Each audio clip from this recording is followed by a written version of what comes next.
প্রশাসক নিয়োগের পর স্বাভাবিক হতে শুরু করেছে ইসলামী ব্যাংকের পরিস্থিতি। তবে পূর্ণাঙ্গ বোর্ড গঠনের দাবিতে গভর্নরের কাছে স্মারকলিপি দিতে যাচ্ছে সচেতন গ্রাহক ফোরাম।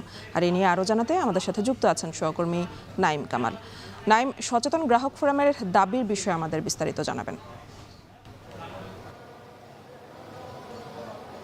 জি অ্যানি, যেমনটি বলেছিলেন যে আসলে আমরা দেখেছি দীর্ঘদিন ধরে কিন্তু ইসলামী ব্যাংকের যে চেয়ারম্যান নিয়োগকে কেন্দ্র করে কিন্তু অস্থির পরিবেশ তৈরি হয়েছিল এবং ব্যাংক থেকে কিন্তু গ্রাহকরা তাদের ডিপোজিট উত্তোলন শুরু করেছিলেন, যেখানে কিন্তু ইসলামী ব্যাংক একটি সংকটে পড়েছিল। বাংলাদেশ ব্যাংক তাদের পাশে দাঁড়িয়েছে, 5,000 কোটি টাকা সহায়তা দিয়েছে।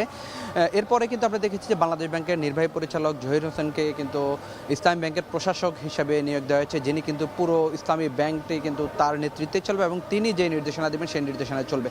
তবে গ্রাহক ফোরামের দীর্ঘদিনের যে আন্দোলন, তারা সেটিতে সফল হলেও তারা বলছেন যে প্রশাসক নিয়োগ দিয়েছে, তারা সেটিতে কিন্তু পুরোপুরি সন্তুষ্ট হতে পারেনি। তারা চাচ্ছেন যে ইসলামী ব্যাংকে একটি পূর্ণাঙ্গ বোর্ড যেন দেওয়া হয়, যেটা হচ্ছে যাদের মালিকানা রয়েছে, যারা শেয়ার হোল্ডার রয়েছেন, অর্থাৎ যে এস আলমের নিয়ন্ত্রণে যাওয়ার আগে যারা মালিকানা ছিলেন তাদের নেতৃত্বে যেন পরিচালনা পর্ষদ গঠন করা হয়।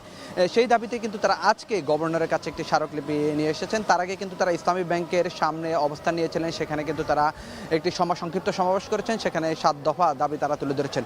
যে 7 দফা কিন্তু স্মারকলিপিতে উল্লেখ করেছেন এবং তারা সেটি কিন্তু নিয়ে এসেছেন বাংলাদেশ ব্যাংকে। আমরা দেখেছি যে বাইরে কিন্তু এখনও বাংলাদেশ ব্যাংকের কিন্তু দুপাশে ঘেরাও করে কিন্তু ইসলাম ব্যাংকের যে সচেতন গ্রাহক ফোরাম তারা আন্দোলন করছেন এবং ভেতরে কিন্তু একটি প্রতিনিধি দল, 5 সদস্যের একটি প্রতিনিধি দল কিন্তু স্মারকলিপি প্রদান করতে গিয়েছেন। তার নেতৃত্বে রয়েছেন সভাপতি নুরুন নবী মানিক। তারা কিন্তু এখানে স্মারকলিপি প্রদান করবেন এবং গভর্নরের সাথে দেখা করার তারা চেষ্টা করছেন। তো এই ছিল আমার কাছে বাংলাদেশ ব্যাংকের সামনে থেকে সচেতন গ্রাহক ফোরামের স্মারকলিপি পেশের আজকের সর্বশেষ তথ্য।